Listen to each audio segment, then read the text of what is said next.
UN کا secretary general Jammu Kashmir council for human rights سے تحریری بیانات وصول کرتا ہے اور ان بیانات کو اقوام متحدہ کی اکنامک اور سوشل کونسل کی قرارداد 1996/31 کے مطابق اقوام متحدہ کی جنرل اسمبلی کی کشمیر پر دستاویزات کے طور پر تقسیم کیا جاتا ہے۔ کشمیر میں انسانی حقوق کی صورتحال پر JKCHR سے اقوام متحدہ کے سیکرٹری جنرل نے 51 دستاویزات اب تک وصول کی ہیں، جنہیں اقوام متحدہ کی جنرل اسمبلی کی کشمیر پر دستاویزات کے طور پر تقسیم کیا گیا ہے۔ ناظرین، 19 ممالک کی غیر سرکاری تنظیم پر مشتمل اقوام متحدہ کے اکنامک اینڈ سوشل کونسل کی کمیٹی 4 ماہ بعد Jammu Kashmir council for human rights کے کام سے متعلق رپورٹ وصول کرتی ہے۔ Jammu Kashmir council for human rights مقبوضہ کشمیر میں انسانی حقوق کی صورتحال کو اجاگر کرنے اور حق کی خود ارادیت کی وکالت کرنے والی ایک نمایاں حیثیت کی حامل NGO رہی ہے۔ 10 جنوری 1990 کو Jammu Kashmir council for human rights نے ہی پہلی مرتبہ 8 اور 9 جنوری کو بھارتی سیکیورٹی فورسز کے ہاتھوں کشمیر میں ہونے والی اموات کی اطلاع اقوام متحدہ کو دی۔ اقوام متحدہ نے Jammu Kashmir council for human rights کو مئی 1990 میں 13 آئٹم ایجنڈے پر تبادلہ خیال کرنے کے لیے مدعو بھی کیا۔ ناظرین، 17 اگست 1990 کو Jammu Kashmir council for human rights نے لندن میں ہندوستانی ہائی کمیشن کے باہر بھارتی مسلح افواج کی جانب سے انسانی حقوق کی سنگین خلاف ورزی کے خلاف پہلے عوامی مظاہرے کا اہتمام کیا اور بھارتی وزیر اعظم کے لیے ایک میمورنڈم بھیجا گیا۔ دسمبر 1990 میں Jammu Kashmir council for human rights نے آزاد کشمیر میں مہاجروں کے مختلف کیمپوں میں طبی امداد اور فلاحی کاموں کا آغاز کیا، جس میں وزیر اعظم آزاد کشمیر، اسپیکر اسمبلی، وزراء اور مقامی انتظامیہ کی معاونت رہی۔ Jammu Kashmir council for human rights نے جنوری 1991 میں مظفر آباد میں عصمت دری اور تشدد کے متاثرین کے لیے ایک مرکز قائم کیا اور میڈیکل اسپیشلسٹ اور ماہر امور نفسیات کی خدمات بھی حاصل کی۔ Jammu Kashmir council for human rights نے 30 اپریل 1991 کو جنیوا میں تشدد سے متعلق اقوام متحدہ کی کمیٹی میں مظالم کا نشانہ بننے والے 282 خاندانوں کا ایک ڈوزیہ جمع کروایا۔ ناظرین، 19 اکتوبر 1992 کو Jammu Kashmir council for human rights کے 6 ممبران پر مشتمل ایک وفد نے صدر پاکستان غلام اسحاق خان سے ملاقات کی اور اقوام متحدہ میں اپنے کام، خاص طور پر اقوام متحدہ کے اکنامک اینڈ سوشل کونسل کی قرارداد 1503 کے تحت مظفر آباد میں centre for rape and torture کے کام اور آئین آزاد کشمیر کی دفعہ 11 کی قانونی رو اور آئندہ کے لائحہ عمل کے حوالے سے تبادلہ خیال کیا۔ Jammu Kashmir council for human rights نے سپتمبر 1992 میں اقوام علاقائی تنازعات، ترقی اور عالمی امن کو خطرہ کے موضوع پر نیو یارک اقوام متحدہ کے ہیڈ کوارٹر میں اقوام متحدہ کی سالانہ کانفرنس میں کشمیر کی نمائندگی کی۔ نومبر 1994 میں Jammu Kashmir council for human rights نے اقوام متحدہ کے اکنامک اینڈ سوشل کونسل کی انٹر سیشنل میٹنگ میں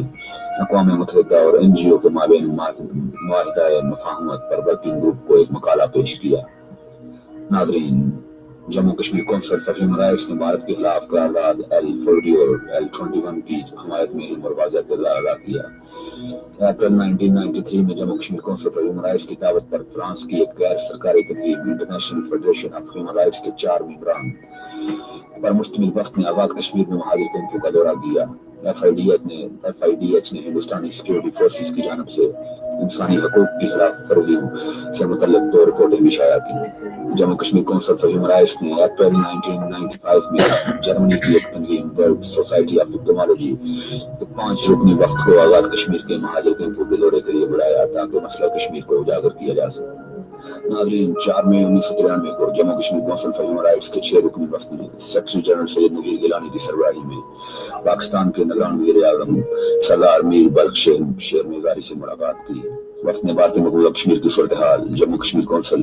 کے چیئرمین کی حیثیت، وزیر اعظم پاکستان کے کردار، اقوام متحدہ کی قراردادوں کے تحت مسئلہ جموں کشمیر میں